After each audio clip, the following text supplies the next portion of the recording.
4, 3, 2, 50-second opener. Here we go.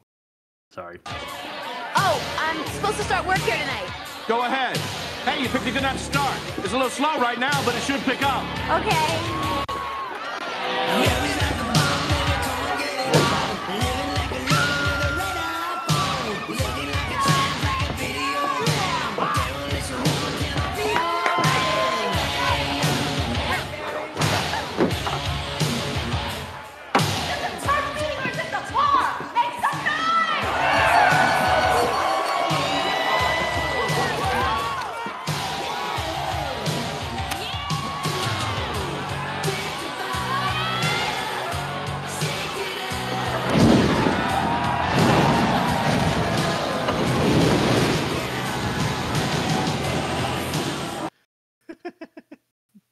Hello and welcome to the Worst Movie Ever Made, an experimental movie podcast designed with one thing in mind, to find the worst movie ever made. I'm your host, Chris Ockman. I'm joined by my co-host and fellow mad scientist, Rob Scucci, and Pasek.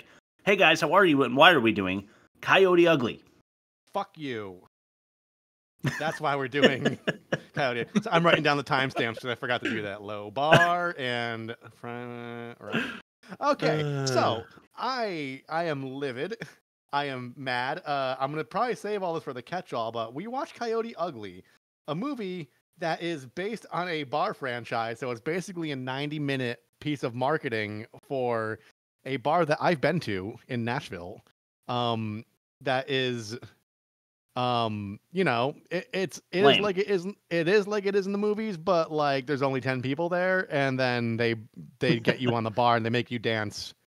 They made Stacy dance. We when we came down to Nashville for our wedding anniversary before we decided to move down here, we were like we did the Broadway thing, and there's like Dick's Last Resort, and there's a Coyote Ugly right next to it, and they pulled Stacy on the bar and made her dance the Ballroom Blitz, and then someone asked for water, and they don't spray you with water like they do in the movie. They just like ring a bell and make fun of you, but it's like manufactured outrage.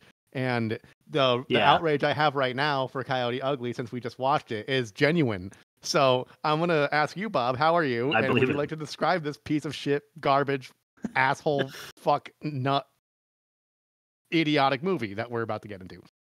Yeah, outrage is the right word, because I remember when this came out, I was like just recently out of college, and I'm like, this is the dumbest thing. I'm never going to watch this. I'm never going to watch this.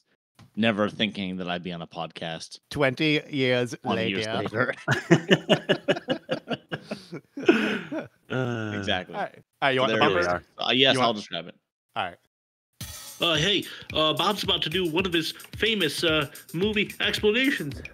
What? Where? What? Come on, man, out with it. We haven't got all day to wait. Just over there. All right. Displeasing dancers drop drinks on drunk dudes. That's pretty much the entire movie. That's the entire movie. So, an extremely attractive Jersey girl. I'm gonna say it right now. I'm gonna put it out there because wow. Yes. She heads to New York City to pursue her dreams of being a songwriter, which, and this is parenthetical, apparently only works if you live in the city. Okay. Right. Anyway. Yeah. She takes a job dancing on a bar and serving drinks, and ends up battling her lifelong stage fright while doing so. She meets an Australian guy who consistently screws over. Wait. Who doesn't she screw over? I mean, honestly. We'll get into it. There's me. Nobody learns anything. Nobody learns anything, and everybody is the same or worse off by the end of this movie. Fuck this movie. Yes. Okay. Yeah, and I think she's supposed to come off like charming and in the right, but sympathetic. She's supposed to come off as a sympathetic character. There are no sympathetic characters except for the Aussie dude. I think he's kind of sympathetic. I mean, like, don't let the accent fool you. He was dealt a rough hand. And he's a little brash. He's a little witty, you know. But he's a little hard. Sure. His heart's in a good place, but exactly. And he ends up with her. That's bad. Yeah, it's true. And John Goodman has to be her father too. I mean, what's up with that? Yeah. That's the worst. I like that they introduce. I mean, this is a catch-all thing already, but like they introduced John Goodman at 2 minutes into the movie, and then we don't see him again until like 50 minutes into the movie. My daughter is 6 years old, and if she grows up to be this girl, I fucked up incredibly. All right. Speaking of the worst kind of girls, let's throw it to test number 1, the worst of its kind. Are we doing YouTube comments or no? Oh yeah. I even have it. Poo poo and pee pee on YouTube. Will affect you in the future. I didn't even read these. I was so mad. I took the screenshots and I just threw them into the document. So here we go. I'm doing this blind. I had time. It wasn't for lack of time. Yeah. This movie? Yes. Number 1, when people are saying the new Coachella style in 2022 is this movie ... Okay. Okay. Number 2, good old memories. Number 3. Gotta love them. Memories. Got to work at Coyote Ugly in Tampa when it first opened. There should be more to that. I mean, there should be more to that. I was hoping for a story, but no. Okay. Next comment.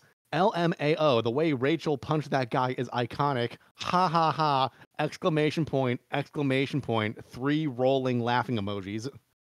Next comment. I love this movie. Next comment. I was 8 when this movie came out and saw it in the theaters. LOL. Good times.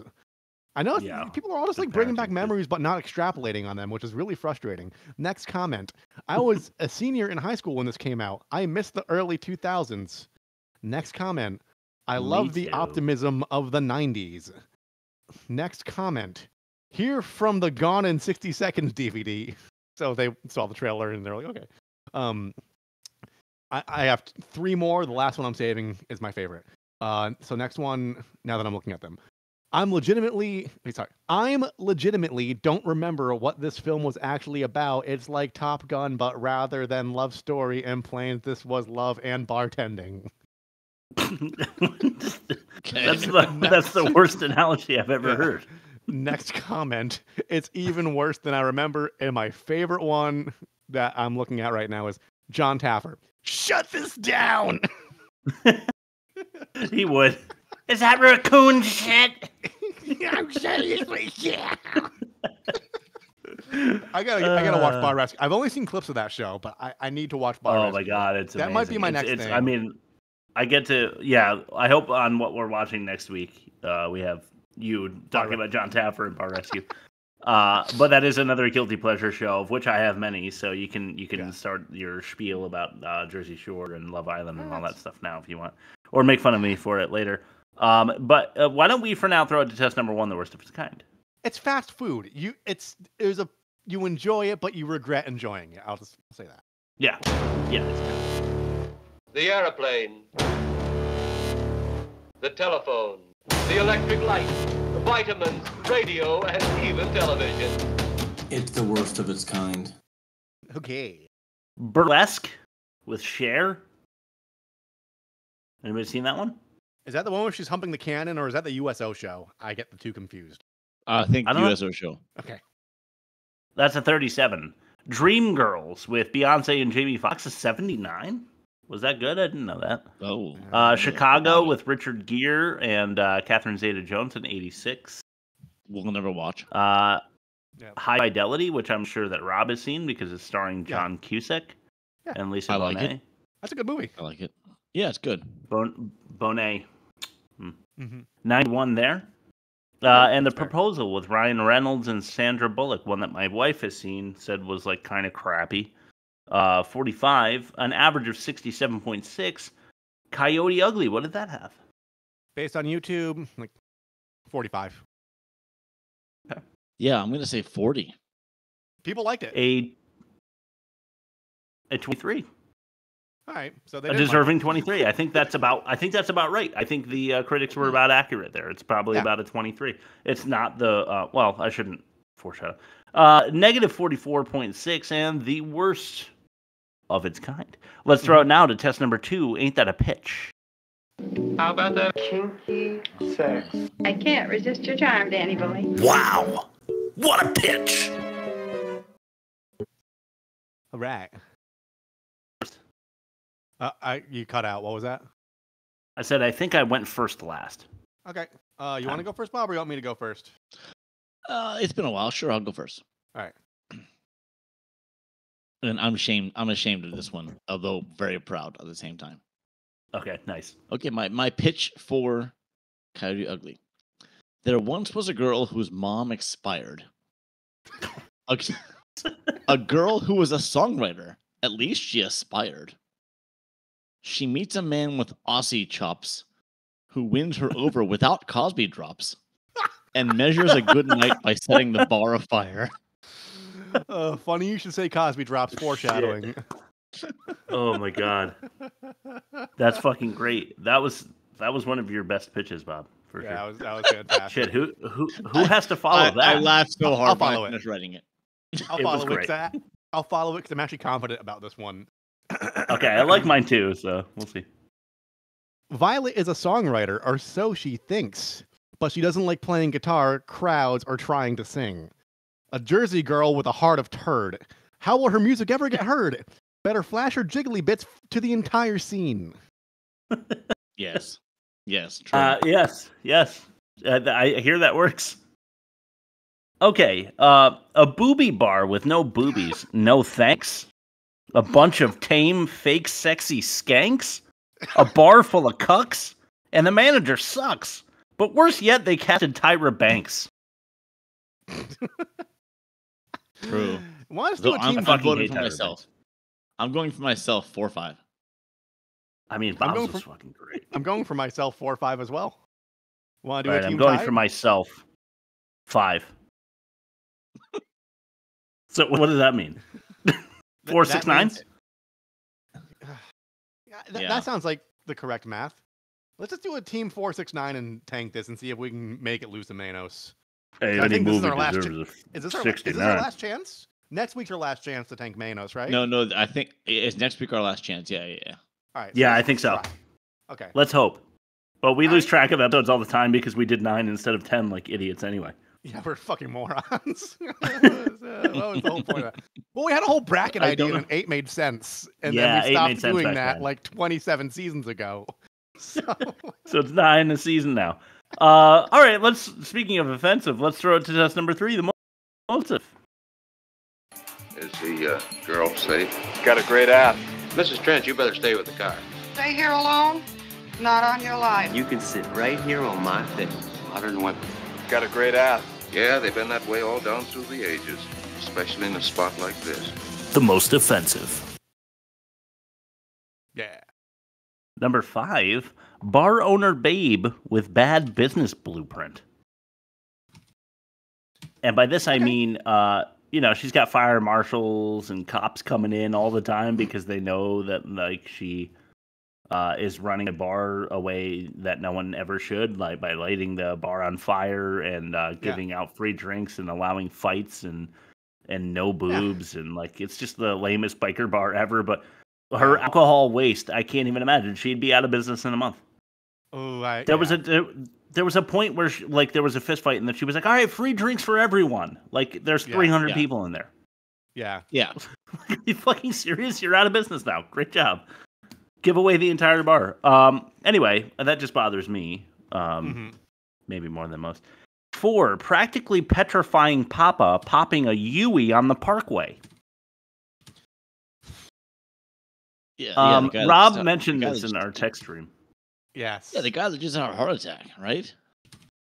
Yeah, I know he broke his leg in a car accident, probably because he had a heart attack in the car and drove into someone.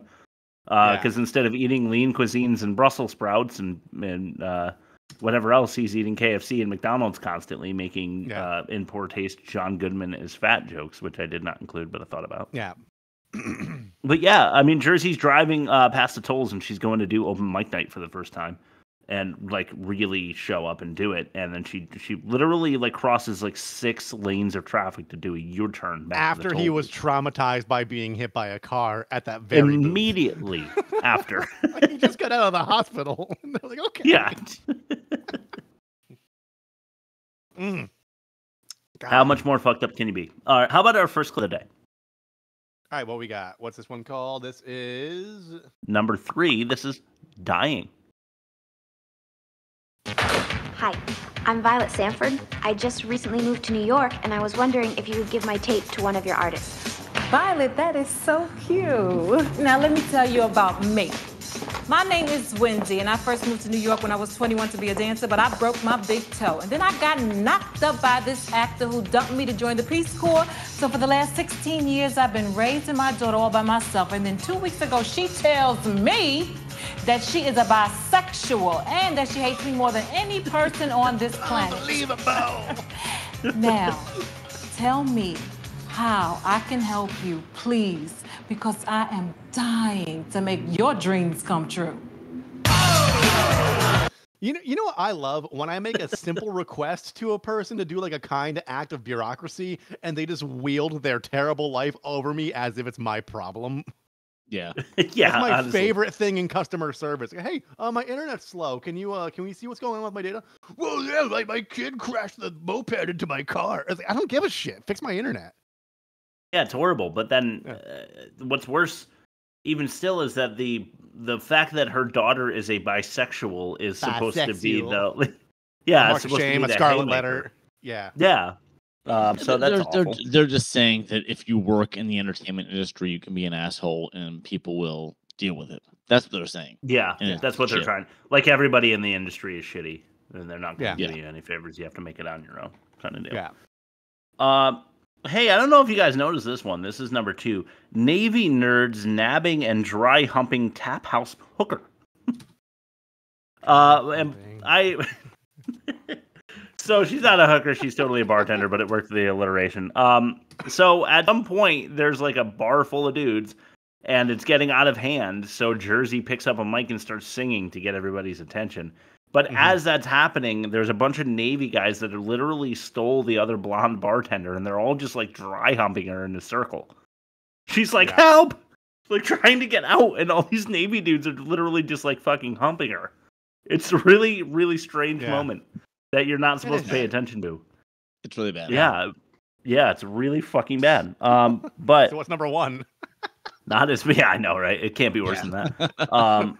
But let's try. Here's another clip. This is number 1. It's Ashamed. This is how it's going to be. You're not going to return my phone calls? If you needed money, you should have come to me. I would have found a way to take care of you. Dad, you can't even take care of yourself. Hey, I am doing just fine on my own, thank you very much. Oh, really? So how come you're not wearing any socks? Yeah, there should be no humor. I had a minor disagreement with a clothes dryer. Just face it, Dad.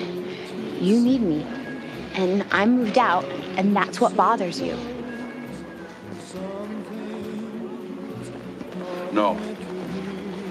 No, what bothers me is for the first time in my life, I was ashamed of it. I would have never thought that would have ever been possible. So I know it's like 2000, and I'm trying not to like read into it too much, but like of all the things she could have been doing in the city to make it, that wasn't that bad. What did she do? I mean, it was kind of a wet t-shirt contest because they were splashing water and like humping the bar, but like she had a bra on and it was like a red tank top. Yeah, so couldn't see shit. She was just going like this with her head, and he was like, "Oh my god, my daughter in a sexual situation can't handle that because I'm a baby." Girls half her age are like thirst trapping on TikTok now. So like, I mean, what would John Goodman do now if he saw his granddaughter like, doing that instead? I will say this as a parent of a child that old. I will say if I saw that, I'd be like, "Oh, they do have a job. Thank God." They're making their own way. I wasn't sure where you're going with that. Yeah, I mean, she really isn't doing anything wrong. Like she's dancing. It's not even like I support any woman who has the gumption to make money doing what you're doing to make money. Like if I could make money that way, I would do it too. You know what I mean? So like, who am I to judge? Anyone should and could go and take advantage of their natural blessings, so to speak, and I hope that you do. To that point, let me get the calculator Rob's out. selling foot pics. Oh, let me get. I tried doing that. I thought you were gonna show foot pics and plug site or something. No, but I did enroll on footfinder.com when I was between gigs. So Stacey and I did some math. When she overheard them at the cafe, they made $300 a night, right? Assuming a 5-day work week, that's $1,500 times 52, $78,000 a year before tax. Fuck yeah! In 2000 money. In 2000 money. Right, So, but then it's hard to be a coyote though. Yeah. You really got to have some issues. Yeah. Or whatever. I don't know what it is, but anyway, let's go to your ad read. I'm just saying, go ahead, Bob. She paid her rent. As far as I could tell, she paid her rent. She never had an issue with that kind of the bills. No. And this is before cell phones and all that stuff, but still, I do I think no shame. No shame. She should not be shamed at all. But she lost that Punisher comic. Hey, Rob, this guy wants a peek at your goods. Permit me to see one. Bring in the big one. Rob's ad read. Today's episode of The Worst Movie Ever Made is brought to you by Cosby Drops. Cover your glass because you're just one zip-zop away from being zoopied in your pudding hole. Jello pudding. Jello pudding. Jello pudding. Jello pudding. Jello pudding. Help me. Jello pudding. Hey. Jello pudding. Jello pudding. Cosby Drops. Hide your daughters. Thank you so much, Cosby Drops. Woo! So glad that they joined. Okay, test number 4, the worst dialogue. When I heard this dialogue, I thought, how can any race be so stupid? Right? How did you do Jello pudding so many times in a row? I don't know. That was fucking impressive, man. That's what they made me do. That was on the script they gave me. Right. Well, I can't believe you pulled it off. That's amazing. All right, let's get back into some clips. This is number 5. Number 5. Or I'll. Why won't you give up on this? Because I've been giving up on people my entire life, and it's a nasty little habit. So you're going to sing at the club, or I'll... Or you'll what? I'll never kiss you again. That sounds like a threat, Mr. O'Donnell. Well, let's just say it's going to be quite a long, cold winter. That's supposed to convince me? It's working, isn't it? Your knees are getting weak. I'll think about it. Try again. I'll see if I can get off work. Getting warmer. All right. You win. I'll do it. I love winning. I hate that so much. Or I'll is something you should never lean on if you're a writer because it never sounds real. No one says that ever. It's just one of those things. It's up there with why I oughta. Yeah, honestly. Yeah. One day to the moon. But the getting warmer too, and his his very idle threat, where the woman in this situation, in my experience, my experience only has the power to decide who kisses who because the man always wants. You know what I mean? It's just clunky and gross and bad and stupid, and I hate everything about it. Number 4. This is Big Deal. Right, it's so easy to be you, isn't it? You have no dreams, no hopes, no chance of getting hurt. When was the last time you took a chance on something? For real. Some of us don't have that luxury. Why is that? Oh, right, we don't talk about you, right? It's a big secret. Come on, Kevin, let's play a game. I'm gonna guess why you left Australia. Doesn't matter. Why? You were in jail. No, that's not it. You have a wife and 4 kids in the city. Come on, am I getting warm? Come on, Kevin, I don't have a lot of time. Why'd you run away from home? I didn't have a home. Is that what you wanted to hear? I don't have a family. I mean, that's the big secret. Are you happy? Huh? You gonna feel sorry for me now? You gonna hold me close while I tell you that I had to change homes every 2 years? I had a bad childhood, big deal. I don't need your sympathy. because I'm here and I'm living on my 2 feet like I wanted to. That was my dream. And at least I did with a little bit of dignity. Oh, he got her. He got her. He really got her. But I'm just hearing in my head, Foster's, Australian for queer. How to speak San Franciscan vagina. Is he a foster child? Is that what he's saying? Yeah, he was bound through the foster system, is what I gathered from that. Yeah. Okay, I mean, like, spell that out. They went there but didn't go there because, like everything else, they wanted the biggest audience they can possibly get. Mm-hmm. You know what I mean? And like, they couldn't even say that he was a foster child or that. Yeah. Ugh. But why is she such a cunt to him? Oh, the only person that tried to help her in a strange and unfamiliar land where she's still trying to get on her feet? I don't know, Chris. She like, he literally brought her to work with him and split the money. Yeah. He Right. didn't have to do that. No. He let her perform in front of Abraham Lincoln to get over her stage fright. That's true. That's true. And as we well know, he is a vampire slayer. So what an audience to have. Yeah, exactly. Right. Where can they find Abraham Lincoln Vampire Slayer, Rob? Hunter. www.theworstmovieevermade.com. Click the buttons and type in the title. You'll find it. Oh my God, is it Hunter? Really? Have I forgotten? Abraham already? Lincoln Vampire Hunter. Yeah, you're right. It totally is that. Damn. Mm. I mean, he slays some. He does slay them. Vampires. Yeah. Among other things, you know. Go Abe. All right, number 3. Okay, I'm sorry for this because this is part of a song, but I had to include it. This is Nothing's Going Away because I swear to God that's what she says. Tell me if I'm wrong. I don't like to hear I'm wrong when I'm right, and I don't like to have the rain on my shoes, but I do love you, but I do love you. How's that drop? Cosby Drops. I don't like to see a sky painted gray, and I don't like when nothing's going away. So it's Nothing's Going My Way, but it does sound. But as a songwriter, she should enunciate better. Because I only because I saw the name of the clip and I watched it on Google Drive to get the clips. Yeah. But it was on Hulu, so I put the captions on to see. I should have put the caption on. I should never do this. You know what? John Goodman is ashamed of me too. And nothing to be ashamed of. You were right to call it out because it sounds like she's saying that because she's not enunciating.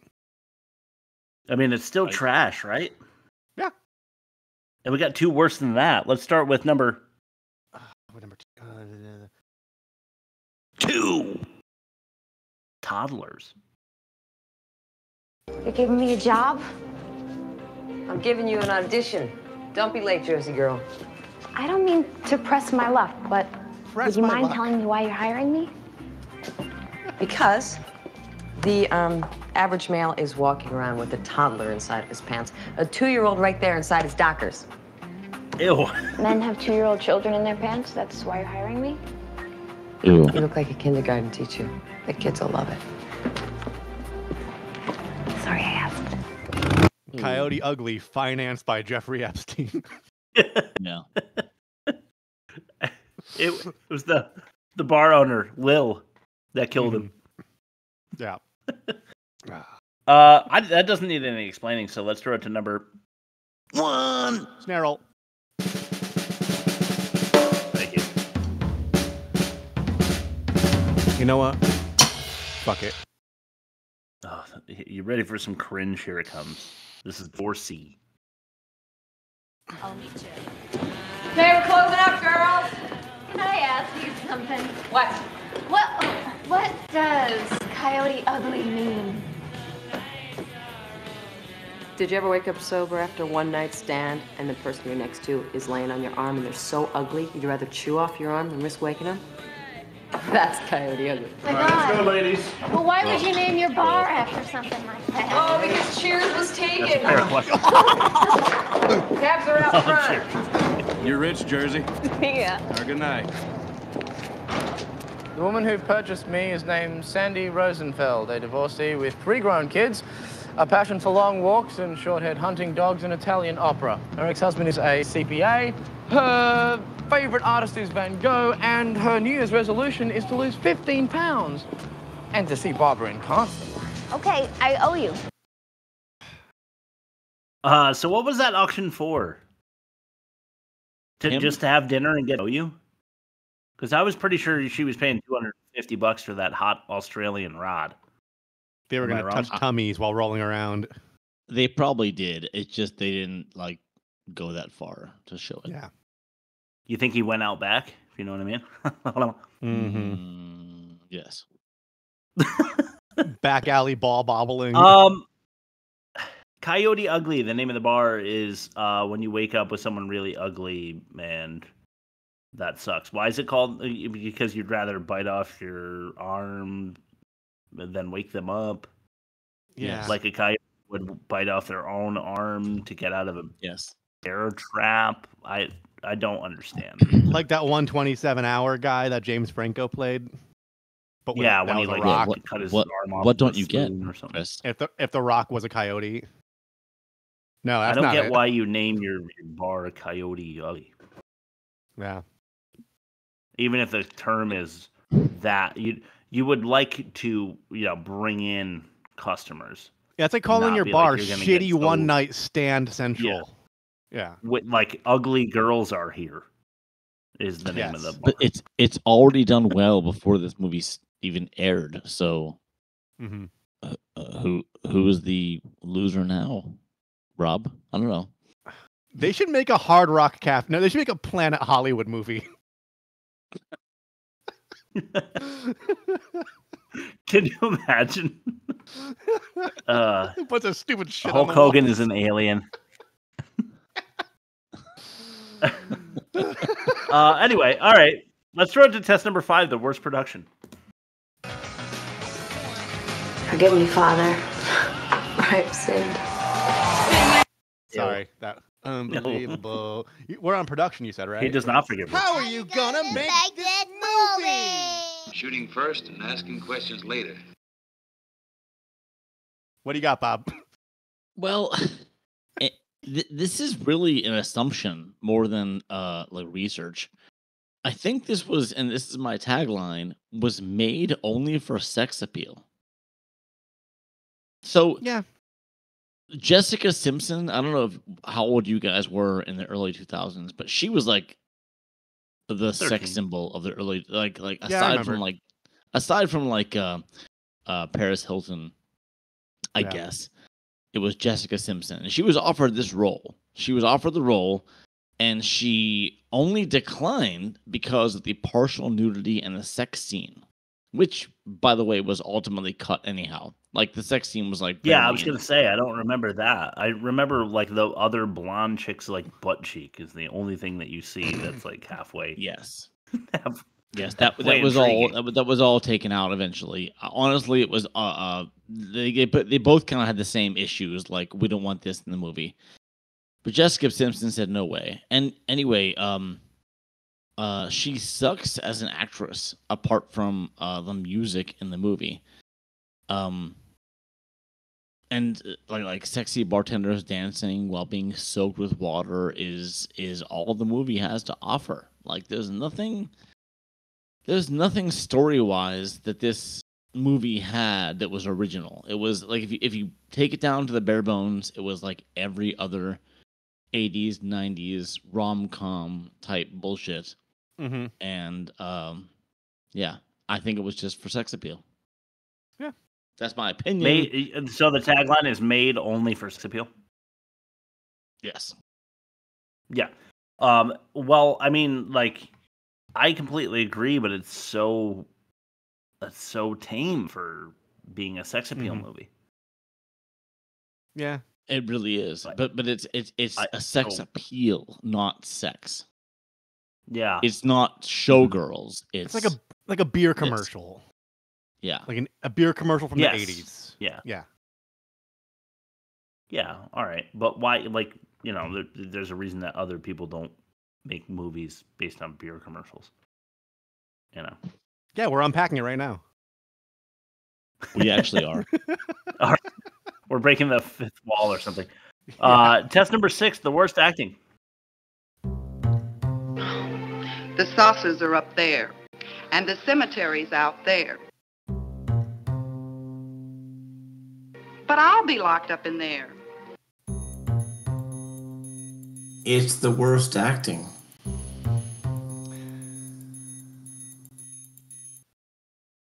Number 1, Daddy. Proud. What is this? It's just that all our lives, you know, we always had one thing in common, you and me. What are you talking about? It's like, you know, we said we wouldn't lose our virginity until we got married, and that didn't happen. And then we said we'd go to college, or junior college, or dental hygienist school, you know, and that didn't happen. We've never followed through on a single thing, you know, and I think that's what makes us so special. And this is why you're crying. Well, a long time ago, you told me that you were going to move to New York. But everyone thought you'd just stay in Jersey and get married like me and Danny are gonna, you know, and look at you. No matter what, you really did it right. And I'm so proud of you.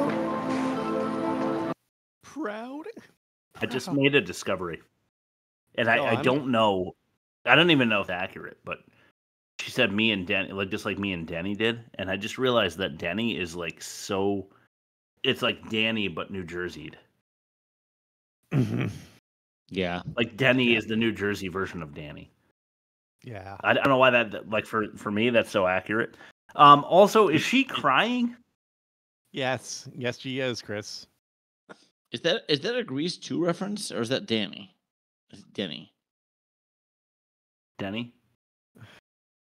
I couldn't tell you, but I don't quite. I wouldn't put it past them to make a Grease 2 reference, thinking that was clever. So, I think it's because of his Australian accent. It sounds like Danny. Yeah, maybe, but I don't know. Anyway, every time that I ask, like, is she or is he crying, that means it's acted very poorly. Which, you know, if you go through our entire catalog, I ask that question a lot because we get a lot of bad acting. Can't tell if they're supposed to be crying or not. But you know, Bob, you brought up Grease 2. I'd love to do it again because it was done before we had our particular style of doing things that we're going to hold to. So, you know, don't do this to me. Don't do that to me. I haven't seen it in like 6 or 8 months, and you know, I'm starting to get the itch again. So, all right, sure, why not? Sure, why not? Yeah, let's throw in the poll next season. Number. This is Cheese Cheers. Jersey. Jersey is an ex-kindergarten teacher and a former nun who just escaped from the convent and is tired of being the only virgin in New York City. Would anyone like to buy her a drink? Yeah, Lenny in the background.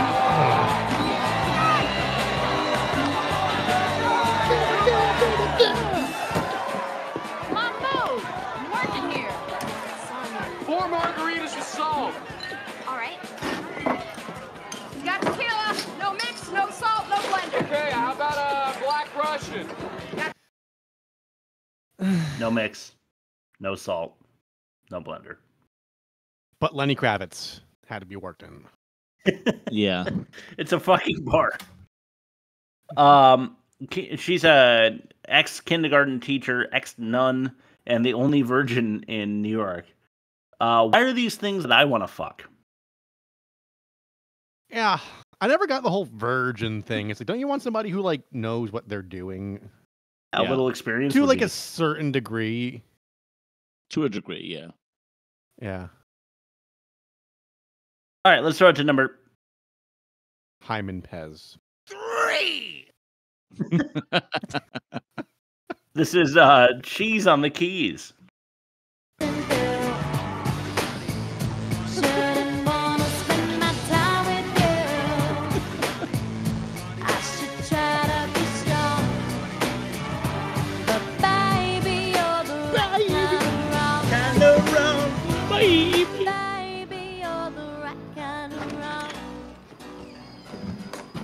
What's going on? Why do I need my guitar? You'll find out soon enough. No.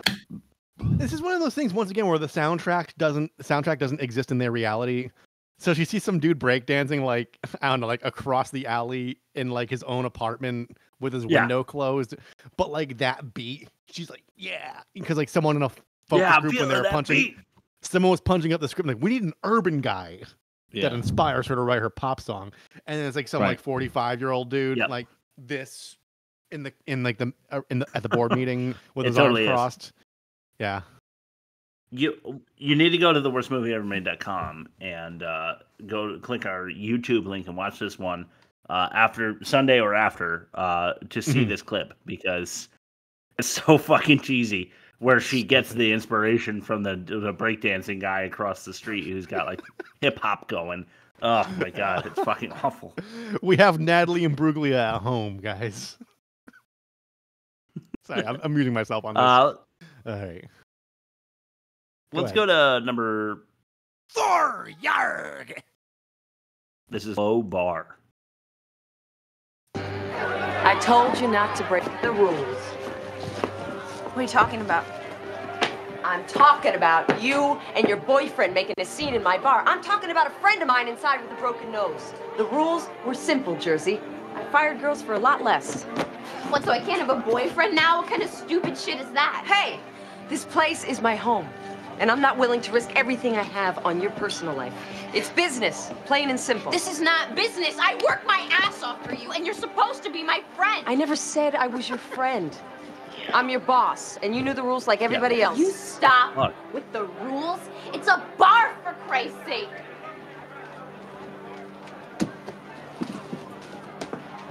Then what are you so upset about? You know, that was a good zinger, though. She like demeaned the business owner because like, oh, it's just a bar, and she's like, all right, but why do you care then? Being Bye. like, yeah. Like, I can't have a boyfriend. No, literally, I spelled this out before you started working and dating that guy. I said you can't fucking come in here. And if he didn't bring her in there, but the bar owner doesn't know that. The point is that we don't want fistfights and shit happening because you're like a hot, sexy girl dancing on the bar, and your boyfriend's gonna come here and start swinging his fists at people. It's a business, and she's like, "You're my friend." Yeah. Blah, blah, blah. No. She spelled this all out. She's firing you. This is a direct result of bad behavior. Sorry, you broke the rules. You're gone. Fuck you. And she's like, oh, no, at least you're like a piece of shit. And I can feel good about myself for being a songwriter and you're a bar owner. It's like, no. You're a fucking loser and you broke the rules. Get out of here. You're fired. Fuck you. You know, that's how I feel. Yeah. I remember when I used to work at an Amazon fulfillment center, right? And like, there was this one guy who was like super cocky, like, oh, I'm so much better than this. I'm so much better than this. And I'd always be like, then why are you, if you're so much better, then why are you working the same job that we are? What are you doing now? Like, what's going on in your life that's so great that's causing you to be here with us who are also doing this? Yeah. You fucking jackass. Yeah, though I consider this a social experiment. I'm actually doing it for my thesis. Yeah. I mean, I'm here working at Amazon for my thesis. All right, let's throw it to fact or no fact. You didn't come here for crappy poo-poo facts like this.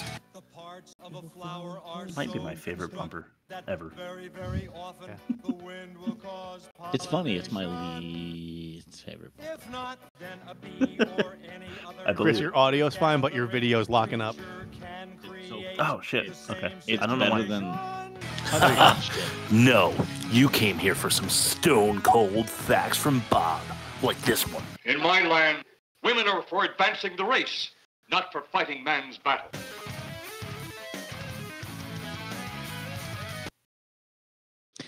save that. I couldn't think of a better title for a Coyote Ugly than Ugly Coyote.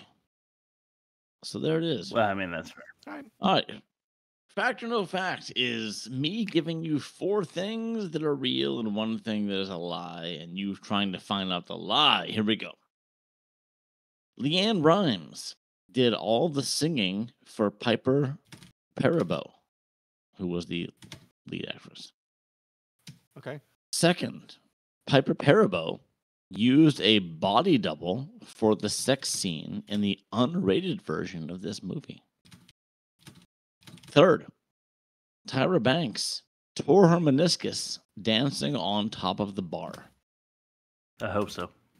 Fourth, this film was partially inspired by the life of choreographer Lorianne Gibson, who actually worked on this film's choreography. And 5, some of the girls dancing on the bar during Devil Went Down to Georgia were actual staff of the original Coyote Ugly bar. Find the lie. Okay. I believe the Leanne Rimes, because wasn't Leanne Rimes on the bar in the final scene, like doing a duet? At the end, yes. Was, yeah. So the only reason she would have been on set is if she had some skin in the game, and that is by doing all the music for the no talent hack that is pretending to be her, I guess. This will come up in the catch-all for me. Piper use a body double, so reverse stunt cock. Yeah, reverse stunt cock. It's like reverse cowgirl. Oh, Jesus. Reverse coyote. I'm guessing. I don't know enough about Piper, but like that's a thing where it's like, if you're a young, like, attractive actress, you don't want to be known for like the sex scene that early in your career, because it could be received one of 2 ways. It could be met with acclaim, or it's like, oh, that's all she's good for. Her career's over. So I could see. That's the thing. Yeah, if it does really well, then you're the girl that like is sexy and like only get cast. Showed it all and wasn't afraid. Yeah, You could be like Margot Robbie in Wolf of Wall Street, or you could be the Berkeley from Showgirls. It's Berkeley. Berkeley, yeah. Because that movie has had a renaissance since, but like that pretty much stopped her career dead in its tracks. And not much of a renaissance either. Really. No, but they aired at like an Academy thing to like a standing ovation or something. So she has that, I guess. Tyra Banks tore her meniscus dancing on. I mean, it was a wet bar, and those are lacquered, and I'd imagine that being slippery. So, of all the places you could tear your meniscus while filming a movie about dancing on a bar, I'd say that would be the one. So I believe that. Yeah. Partially inspired by choreographer Lorianne Gibson, who worked on this film's choreography. Once again, I'm thinking the same logic as Leanne Rimes. Like, if you have skin in the game, you'd be invested in it doing well. So I could see if it was based on your story and you were a choreographer and you were on it makes sense to be on the payroll. Sure. And then dancing on the bar, Devil Went Down to Georgia, actual staff. See, that's believable, because this whole movie was kind of like marketing for a franchise. Yeah. Like that. So bringing in someone like the OGs would make sense, but I didn't really, we try not to research these things so we could actually get through this segment without going, oh, I knew that already because I read it beforehand. So it could be true, but I don't know. So I'm gonna say, shit. Against my better judgment, I'm going to say body double for the sex scene. And the only reason I'm saying that is because it never made it into the theatrical cut. And B, even if it is a body double, the viewing audience doesn't know that, and they still assume it's you, and it still is points against your reputation if it's not good. So and furthermore, Jessica Simpson turned it down. So from that point, they had to go and find somebody who was willing to do it. So I'm going to double down. I'm going to double down. Just double down. Piper P. Fucking double down. Piper Parabo's unrated pussy not in the previews. All right, double downing. Okay, so Leanne Rimes did, in fact, do all the singing for Piper Perabo. Yeah. Okay. Which, when the two are singing on the bar, Leanne Rimes essentially performed a duet with herself. Okay. Not surprised there. Speaking of Piper Perabo, she used a body double for the sex scene in her unrated version of this movie. So we both lost. Bad. Okay. Rob, why did you lead me astray? What the fuck? You both lost. I don't care. Tyra Banks did indeed tear her meniscus during her dancing on the top of the bar. But fucking love that. I'm happy again. The film that was partially inspired by the life of choreographer Lorianne Gibson was Honey with Jessica Alba. Oh, okay. Jessica Alba Honey was inspired by choreographer Lorianne Gibson, who actually worked on the film's choreography for Honey. Which means some of the girls dancing in the bar during Devil in Donna, Georgia were actual members of the staff of the original Coyote Ugly bar. No surprise there. There it is. That's too bad. I'm glad to hear that Tyra Banks broke her meniscus, though. That makes me really happy. And I'll tell you why in the catch-all. It's right there. This gives me a plan. Time for the catch-all! What were you thinking, John Goodman? This was between Roseanne. Three of my catch-alls. This was between Roseanne money and Oh Brother Where Art Thou money. So maybe he was just hard up. Yeah, maybe it was all the cocaine or whatever. Yeah. I was thinking, while she was talking to John Goodman in the opening shots, there were several ass shots. Like, hey, look at that. Yeah. While talking to John Goodman. Like her butt or his butt? Hers. Probably the sexiest part of the entire movie. Later.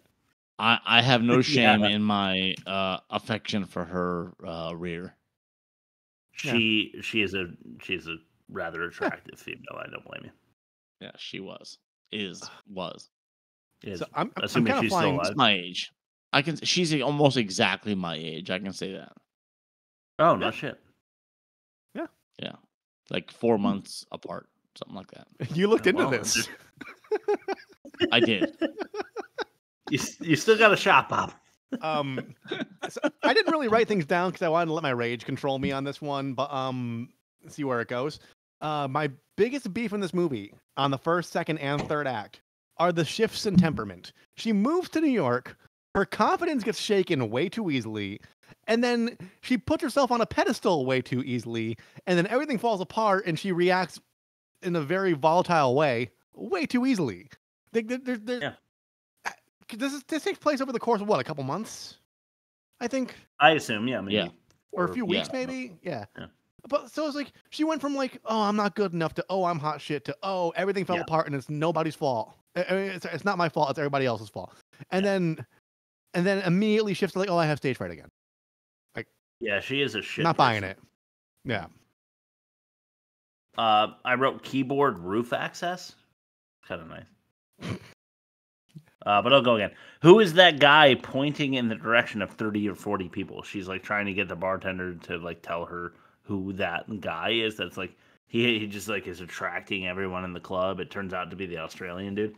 But she just like points in the direction of 40 people, and the bartender's like, "Oh, that's Mr. O'Donnell. He's the club manager or whatever." Just fucking with her. Right. But how did he know who she was pointing to? Because it was like an entire crowd she was looking at. Right. All right, go ahead, Bob. I'm going to give this movie some credit. I think the editor is who I'm going to give credit to. Every time I pause the movie, which was often because I can't sit through a movie like this straight. Because you can't stop looking at Piper Perabo. It was freeze framing, taking screenshots. Sure, why not? Why not? So every time I pause this movie, the stills maintained emotion, pacing, theme, and story. Like, okay. Like I've watched a lot of movies where I've paused and it was awkward and like you can tell the background wasn't quite feeling it and the foreground maybe like was like, but this like they did their due diligence and like as an extra in a TV show, I'll say like you pause something in the wrong moment, you'll see the background actor looking at the camera, or you'll see the foreground actor like breaking character. This, I'll say they didn't do any of that. I'll give them credit for editing down, or should I say, filming down to general good details. Nice. Okay. Yeah. Well, maybe. Do you think it's worth a 23? Is that what did it? A 23? On Rotten Tomatoes. Yeah, 23 is good. Yeah. Okay. So editing got them there. Like 1/4 of the movie is good, and that's the editing. Yes. Goes back to something we said earlier on the air. You're telling me she lives like 25 minutes from New York City when she's living with her dad. Yeah. And like when I have not really gigged in Nashville because we started family, and like it's just, you know, different. It's not conducive to my life right now to be doing that kind of thing. But when I lived in Connecticut, it was like I played a lot of gigs in New York. I played a lot of gigs in New Haven. I lived in Milford, Connecticut. You hop on a train. They have house amps. You bring like your guitar, and it's pretty much all set. Or like you bring your cymbals or whatever. As someone who went to a number of Rob's gigs, pretty good. Yeah. He's pretty good at fucking music. Thank you. You just, you know, you live somewhere where it's a little cheaper than where you're trying to break through. And then you go to the expensive place, you try not to spend a lot of money, and then you fail miserably, then you go home. Yeah. And then, and then luckily, like your mom may have made like lasagna or enchiladas, and they're in the fridge with like a little note on them saying like, I hope you did a great job. And you're like, I didn't, but I'm going to eat these. And then my you mom go to never bed. once made enchiladas. So jealous. Oh, it's like what? It's like white people taco night enchiladas, but equally delicious. You know? Okay, that's fair. Yeah. You know what I learned is that no one really has black olives for taco night. Huh. Yeah, but I fucking love black olives with tacos. Yeah, that's a good call. Yeah, I agree. Great. Okay, is it my turn? Yeah. I was only staring at your ass for the first 15 minutes, said Bob to Piper Pear. I mean, the Australian guy to Piper Pearaboo. What she called him out for. That would have been me. Yes, I would. I totally would. I wouldn't have admitted to it at that age, but yes, that would have been me. Yeah, he was like, I was only staring at your ass for the first 15 minutes. Just disconnecting a man's headset at work, though, while mid-conversation for his attention is fucked up. She's like trying to get this guy who's like at a like, you know, CD producer's office, and he's like very busy, and she can't get his attention. She disconnects his headphones to talk to him. I would have been like, get the fuck out of here. That was P. Diddy before he raped people. You know, like that's what I was. He was a hot commodity. Yeah. He was a bad boy for life back then. That was Puff Dad. He just came out as Puff Daddy instead of Sean Combs or whatever back then. Yeah. Go ahead, Bob. All right. The WGA, or the Writers Guild of America, only gave credit to one writer for this script, but 8 writers contributed on this script, including Kevin Smith, the writer of no kidding. Works. Yeah. We all know Kevin Smith, right? And then Vince McMahon and Hulk Hogan. I have no idea. I that doesn't make any sense to me. But anyway, Kevin Smith, the guy that made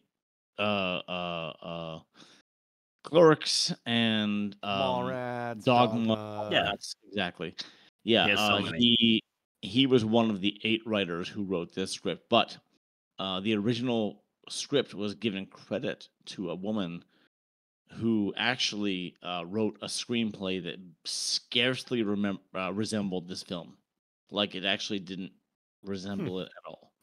But they only gave her credit, even though it was rewritten pretty much, I'll say 80%. Yeah, by committee probably. Yeah. That's just how it works. That's just in general how it works. Big pet peeve I have. Miming musicians. Naturally, you're on a soundstage and you're miming, but the snare hit is on 2 and 4. Yeah. And the drummer's just going all over the fucking place. Yeah. You couldn't Roadhouse with Patrick Swayze, the blind dude Yeah. who plays a guitar on his lap. Yep. That was good miming. Granted, they probably captured like hours of footage, and every once in a while, like the drummer would like choke the crash cymbal when like you heard like hi-hats or something, and like that's fine. That happens in music videos. You're working with a lot of footage, whatever. But this was like blatantly like not in sync. And it happens all if it's the a time. movie about a musician trying to make it, when the background guys in Roadhouse have a better grasp on miming the music than the chick who's trying to make it in the city movie, you have a problem. Yeah. No, I completely agree. And Roadhouse is a far superior movie, in my opinion. Yeah. I would watch Roadhouse every time if I had to choose. Yeah. 2 beers. I'll have 1 beer. This is a trope we're very familiar with. Yeah. But to piggyback on that, hell no H2O. Great way to like dehydrate and maybe kill your customers. Yeah. Over-serving, underhydrating. Yeah, there's we do not serve water here at this bar where you're getting really, really drunk. We're just going to shoot water into your fucking face if you ask for it, you pussy. You know? Yeah. Like that's a bad business model. This is what I'm talking about when it comes to the blonde bartender who was kind of hot for being 54 or whatever she was. Yeah. You know? Yeah. Just speaking of bad bartenders, I'm gonna say don't want to go to a bar where I can't hear anything but women yelling at me and making me sticky. But not we could all do that at home, am I right, brothers? Hey, you know what I mean? Yeah, I've got some Di-Serona. I can pour that on my wiener.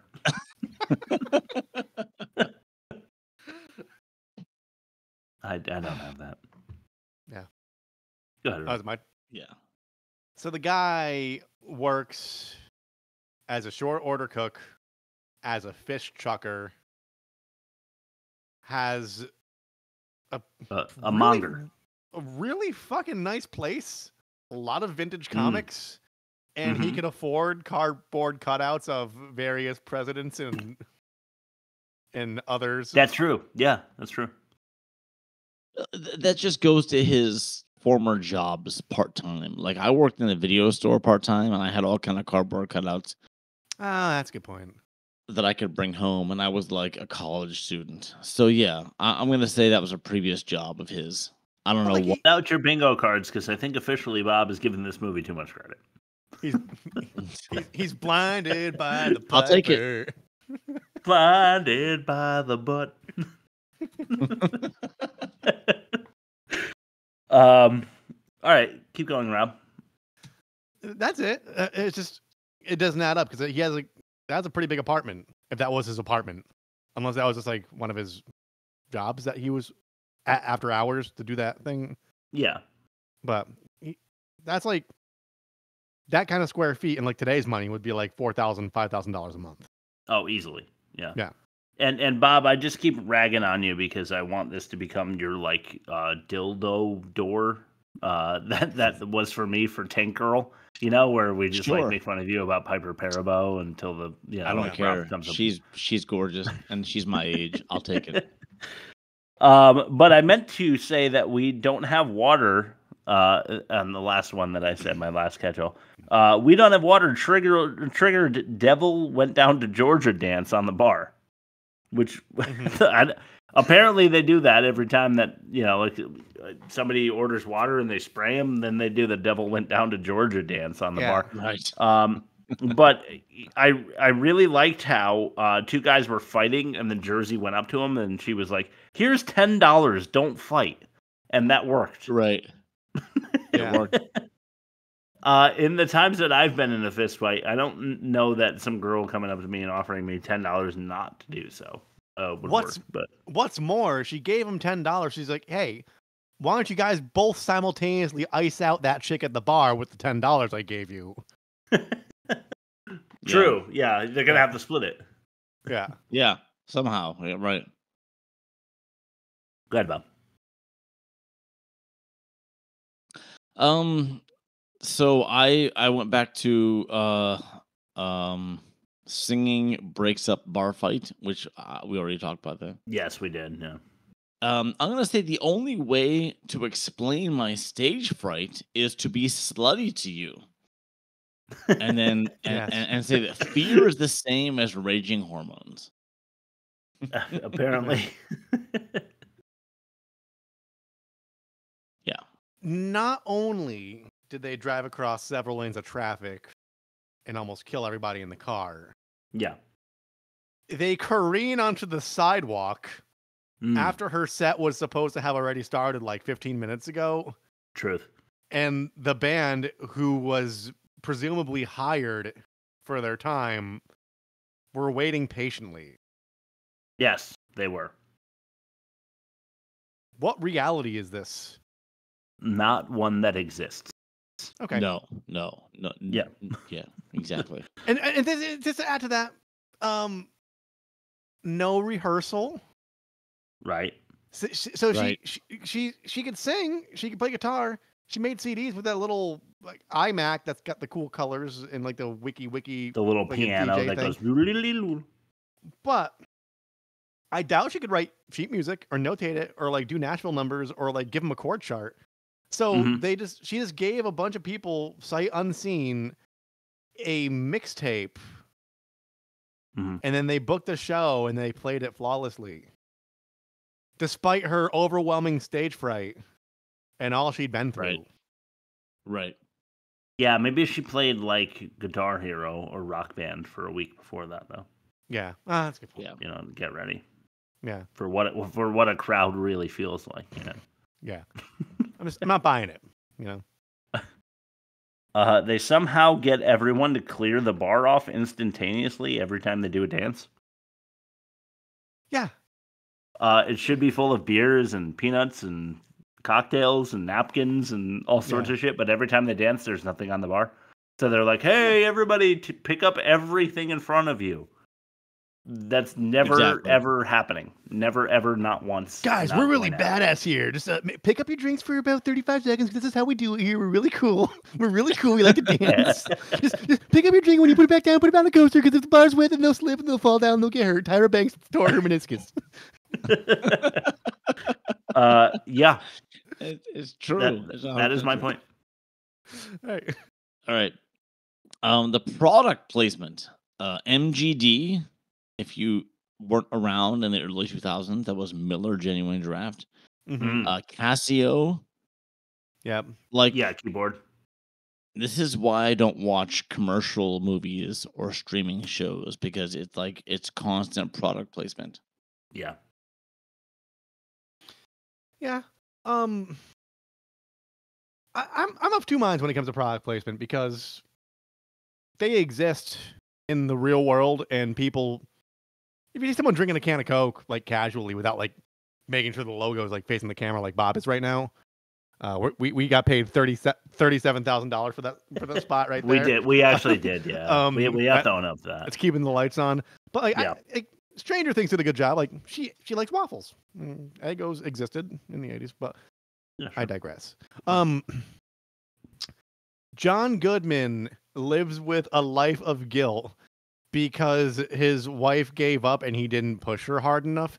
You can't win in that situation, because if she wanted to give up, you need to support her for that. As a respectful spouse, you need to support whatever decision they make either way. If she's saying I'm hanging it up, you don't want to push her beyond her limit when she said she's had enough.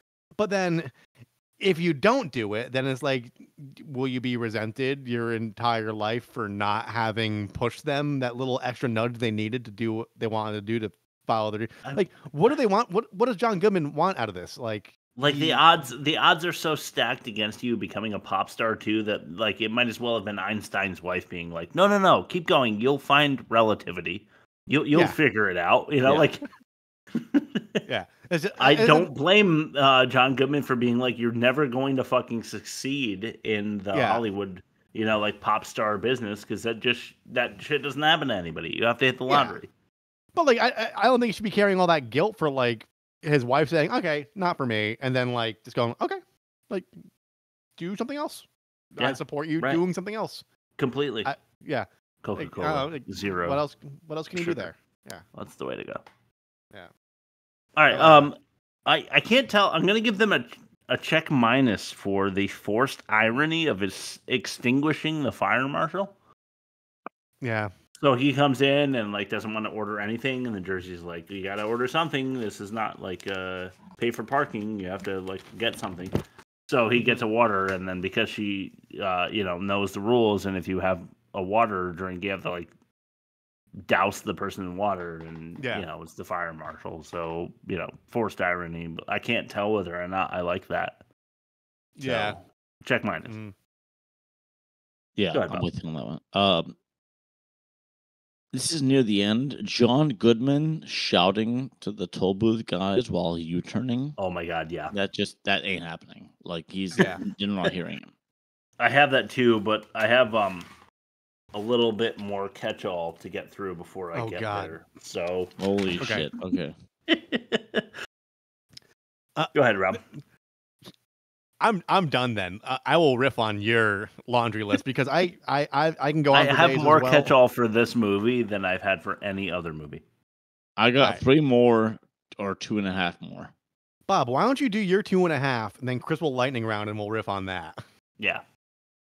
All right. So I have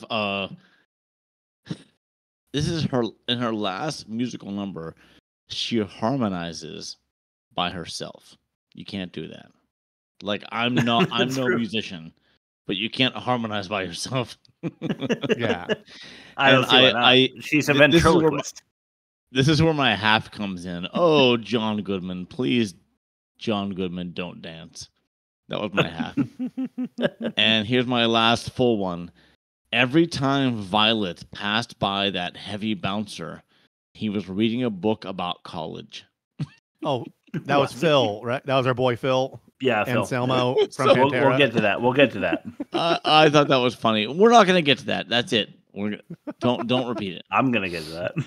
Oh, fine. Go ahead. Go, Chris. So I mentioned the fire marshal. A $250 fine for spraying him? Is that because he took offense to it and then just arbitrarily figured out a rule that's like, don't spray your fire marshal with water? It costs $250 if you do that? Probably. Okay. Human auctions, especially the unexpected, are in poor taste. But this movie is so sterile that the auction was to take the guy out to dinner or something, not have sex with him. Yeah. I guess. $150 and you'll see the butt. That's an actual quote. Not to mention that she stops the bidding at $250 for no reason at all. She could have made $700 for all she knows. She goes, $250 sold. Keep the auction going, you fucking idiot. Yeah. Who knows how much extra cash you could have? You're desperate. Yeah. That was actually Alex Borstein's debut. That was the actress who plays Peter Griffin's wife. Yeah, Lois. Okay, nice. And she does the little Asian lady on Mad TV too. Yes, she was. Yeah, that's true. She was her film debut was in that scene. How about that? Good for her. I love that Amazing Spider-Man number 129, worth $1,000, is handed to him in a paper bag at a deli. Not Kevin Smith's writing, by the way. Like Kevin Wow. Smith was actually, you would like assume. he was like people were like, oh, that was you. He's like, no, that actually wasn't me. That was original. Yeah, because it's actually it's actually issue number 127. Yeah, something like that. You can't just bring people to work with you to help you. Yeah. Yeah. If you're on like a fish dock, I mean, who's really? You just make sure your quotas are hit, you know. And that, I guess, like at least nowadays they're going to be like, if you treat the fish wrong, like you can't shove a dildo in a fish and send it off to, like there's all these like sexual harassment things and stuff they have to do now. Wait, did she get to keep the $250 she made from for the boss? Because she's like, what do I do with all this cash? Do I spend it? Yeah, I spend it. Yeah. It's probably not the 100. Anyway, Coyote Ugly softball?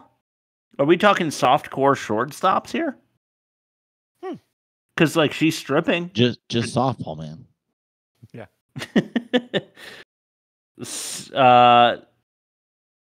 She sings at the Coyote Ugly on the bar in front of hundreds of people, no problem. But she has stage fright. Yeah, I wasn't buying it. It's her own song, as they said. And it's intimate, yeah. Aren't they all? Johnny Knoxville, Kid Rock, Leanne Rimes, Phil Anselmo. What's going on here? Phil Anselmo. It really looked like modern day. I know it's Phil not. I know it's Anselmo. not. But Johnny Knoxville actually made a cameo in this. He doesn't have a line. He doesn't have a line, but he's like the buddy of a guy who has a line, and he It's like makes a free stupid Jackass. Yes, it is. He yeah. probably took the gig so he could fund Jackass. Yes, probably. Yes, probably. She should be kind of loaded by now, shouldn't she? Like if she's making $300 a night for weeks. Yeah. Here's a trope for you: lyrics. She's writing lyrics on her commute on the train. It's like how many times have you seen that? It's like 8 Mile, but better. Yeah, for real. Here's a clip. Oh. This is called Private Ryan. Oh, yes, it is. Pay attention, okay? 20. 20 says it's Pretty Woman. I will raise you 10 because it is Home Alone. Aren't you guys have to read the signs? I call with Saving Private Ryan. What? Let's flip this over. And Miss Jennifer from Austin says her favorite movie is... There's no way. You already saw this one. Oh, you are such a cheater. Hello, a naked girl in army boots? Easy play to call.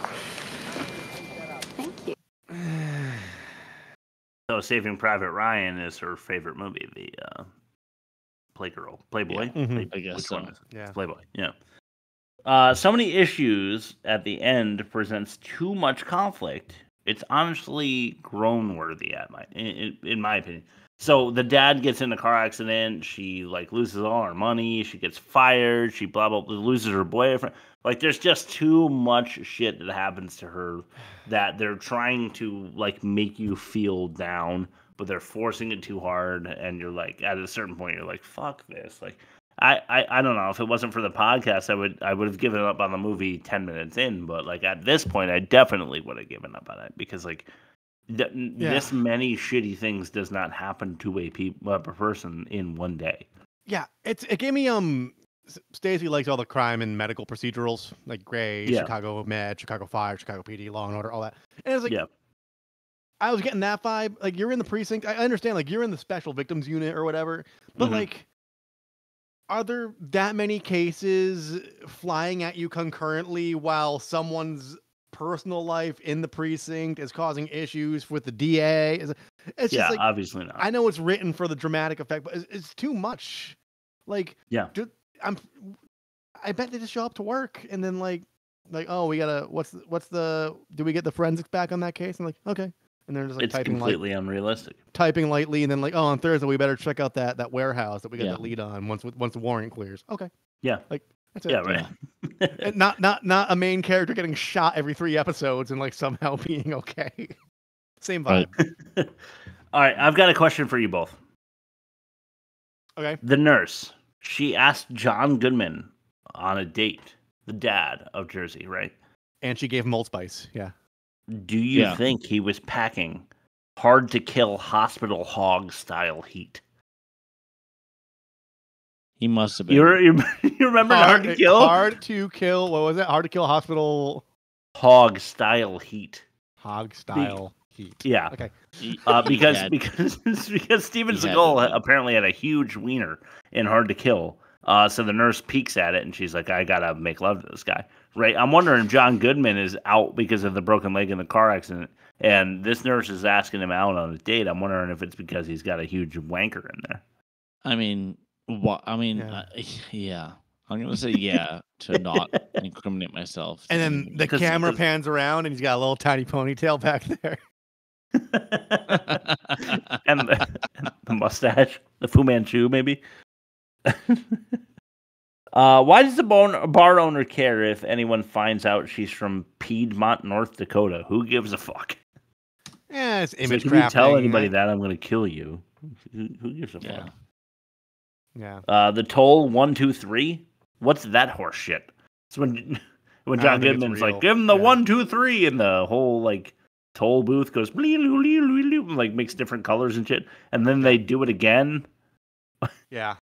after she almost kills her dad in the car accident. Huge production for open mic night. Yeah. Right. Yeah, it's like really crazy. Fun fact, I've played at Arlene's Grocery and Pianos, which I think were both on flyers on this movie. They are, for context, for the Northeast people, Cafe 9, Toad's Place, like smaller clubs, they're smaller than that. The biggest that I played at was the Chance in Poughkeepsie. I don't know. I heard the name because I wanted to see a band there once, but I didn't go, so I. Well, can't we size sucked the back room. then, so who cares? No. Confused Come on, about Can't Fight the Moonlight, personally. Which was written by Jersey, right? Didn't Jersey write Can't Fight the Moonlight? Yes. But maybe Leanne Rimes released the CD at Coyote Ugly because she was like Jersey was scouted at open mic night singing that song, so Leanne Rimes was like, I'll take it. And then in the credits of the movie they actually tell you who wrote it, and that Leanne Rimes took it. And then so shouldn't it be inspired by the person who actually wrote the I just didn't understand what was happening. Yeah. What I thought should happen is that she wanted to be a songwriter the whole time, but she releases an album and then performs it herself because she gets over her stage fright. That's not what happens. Leanne Rimes takes her songs and then she gets to be the songwriter she always wanted to be. Yeah. But that's less anyway. Goodman dancing was fun. I'm sorry. It just was fun. No. No, he shouldn't. I knew. He should you're have right. Said no. I'm not going to do this. Nowadays, he definitely should have not done that because you can meme it, and I don't know why we don't have 6 memes on our fucking story right now on Instagram. Right. Rob, where could they find that? www.theworstmovieevermade.com, and then you click the Instagram and you click the TikTok, and there's all sorts of fun stuff on both those things. I say what you do is make your best John Goodman dancing GIF and then send it to us somewhere on socials, and we'll post it for you. Yeah. Please. There's a challenge for you listeners. We have hundreds of you by now. Wow. We could pack a Coyote Ugly bar with how many listeners we have at this point. Oh, yeah. Wow. Yes. Let's go to what we're watching. It's all you of Earth If you're not taking our recommendations, then you're... are idiots. I'll go, because mine are stupid. I have a bro date, and it's with my friend Tim, and we're going to watch Rush Hour, because we both grew up with it. And we were just talking on the pod. We were talking about it on the pod, and I thought it would be really funny to bring up again. I don't know what it is about Jackie Chan. He's just so watchable. And Chris Tucker is not my favorite, but he works somehow in Rush Hour. He works in that context. I've seen it 12 times. I can't wait to watch it with my friend Tim. But also, I started Suburban Commando, which I had to stop. But that is a future episode candidate because it's got Hulk Hogan in it, who I was just making fun of this episode. But it also has Christopher Lloyd. Mm-hmm. So I'm just saying we got to get it on the pod. Suburban Commando. You got to check that out. It's it's Hulk Hogan as a space commando who lands on Earth to help Christopher Lloyd gain the confidence he needs to get a raise. So there it is. I'm down. Go ahead, Bob. All right, I have 2 things. The first is The Other F Word from 2011. It's called The Other F Word. It's about punk bands speaking about fatherhood. That's where the F word comes in. Wow. Right. It's like a punk doc about raising kids, but it treats the audience as if we don't know that these musicians are humans. They're regular people, man. Yeah, exactly. Those, yeah.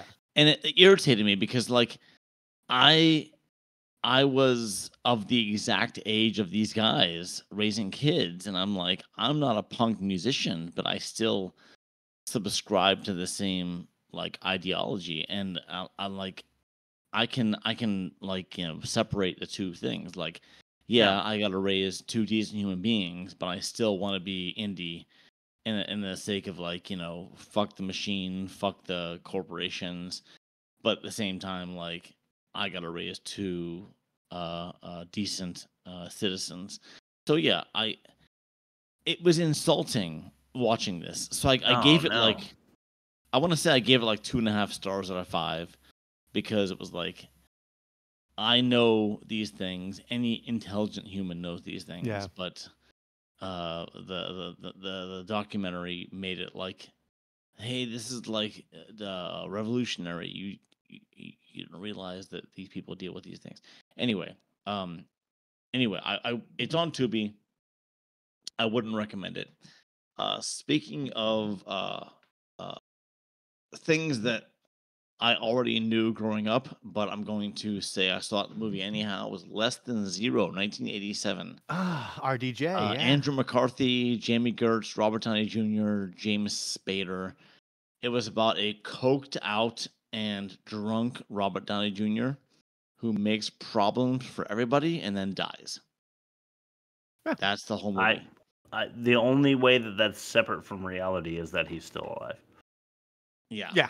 And honestly, I saw like promos for this movie, and like I had the 45 of the Hazy Shade of Winter soundtrack song from the Bangles, and I'm like, I gotta watch this movie someday, and I never watched the movie, and I lived 48 years without watching this movie, and I finally watched it, and it was okay. It was better than the other F Word.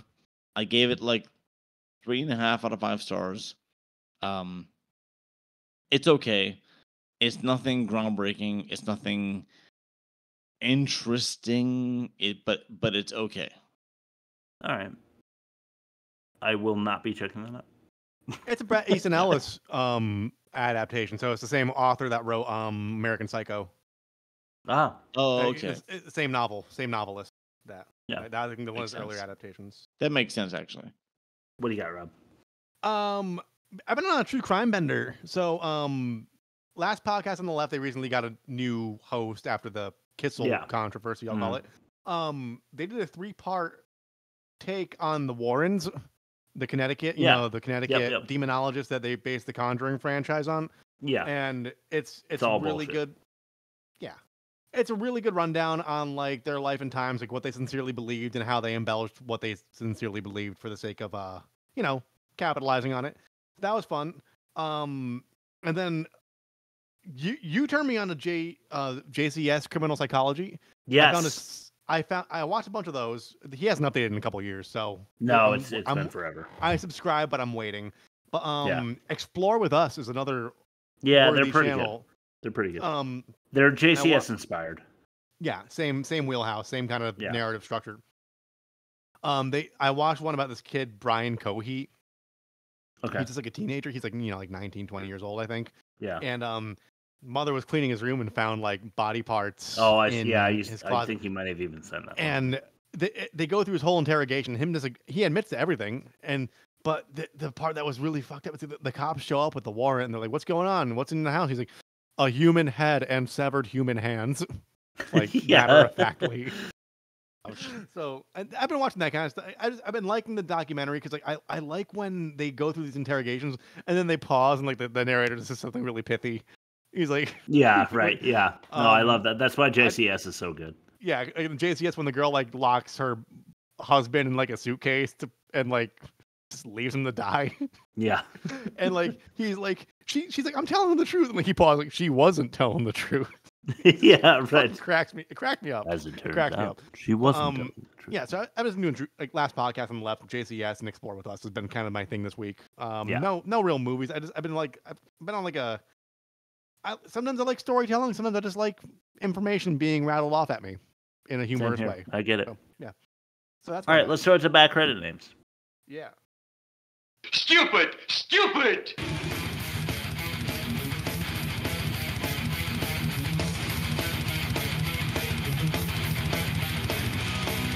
Bad credit names. All right.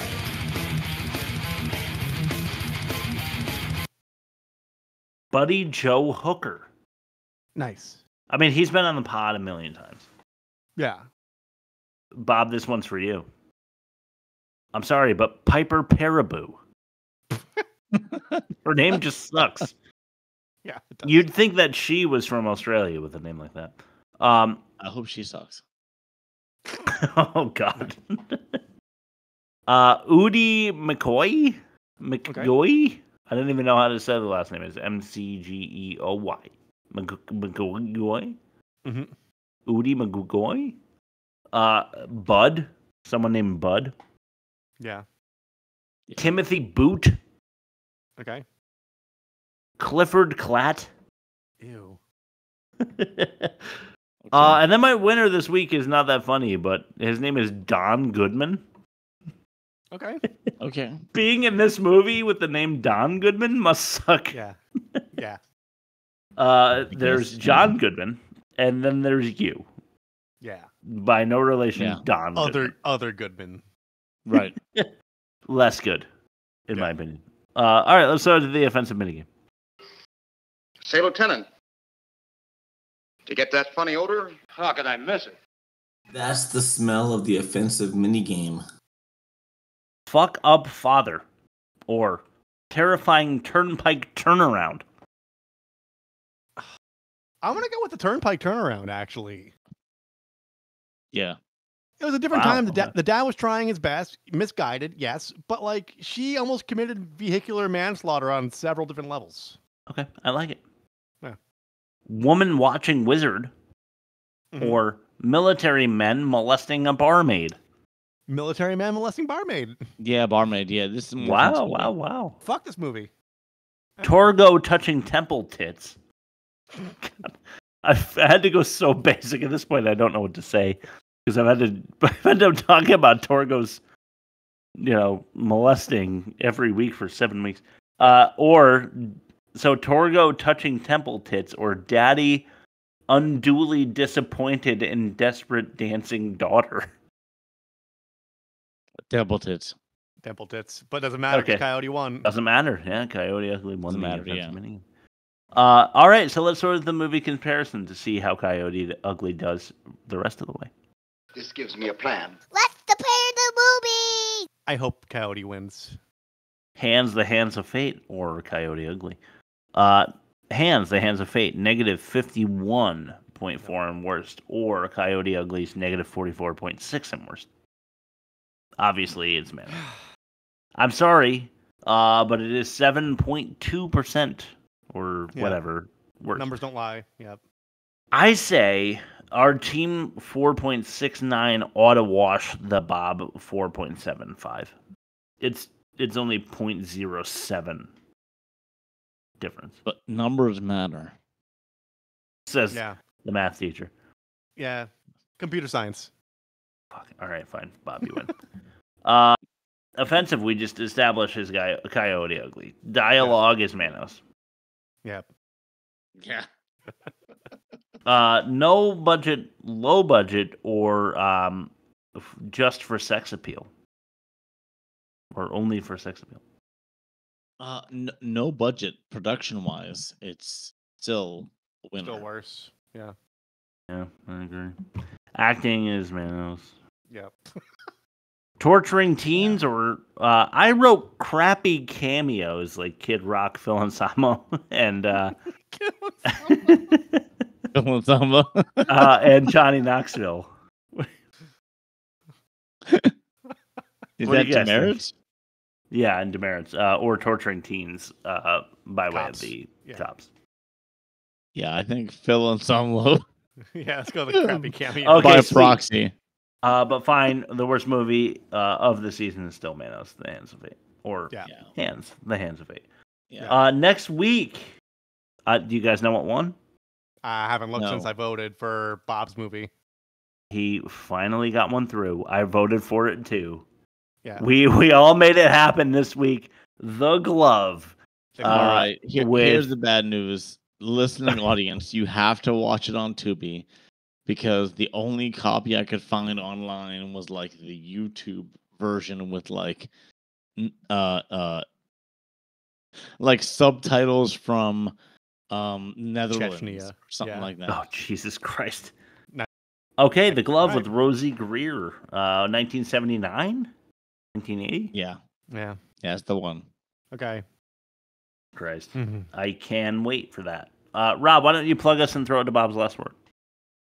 Yeah. www.theworstmovieevermade.com. Click the buttons. There's a YouTube button. There's a Spotify button. There's a Google Play button. There's an Apple button. There's an email button. There's an Instagram button. There's a TikTok button. You just go to the webpage, www.theworstmovieevermade.com, and you will find our archive of episodes, our archive of video episodes, our social medias, witty banter sometimes, occasionally. Bob makes trailers. We have polls to vote for the next week's movie. Or if you email us directly, we won't even throw it on the poll. We'll just do your movie. www.theworstmovieevermade.com. Bob, what is your last word? I'm gonna throw it back to my pitch. Cosby Drops. Cosby Drops. Yes. See you It's guys about next week. time. Ta-ta.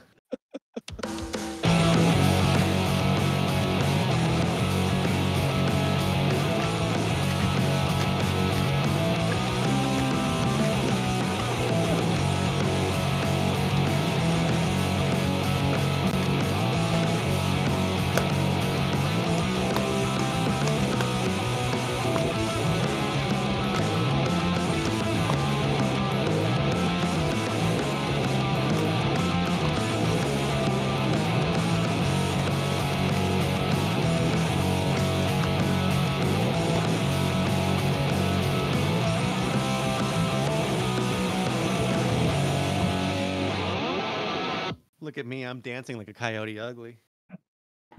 Bye, Jelly School. Bye, Jelly School. Yeah, bye, Joseph.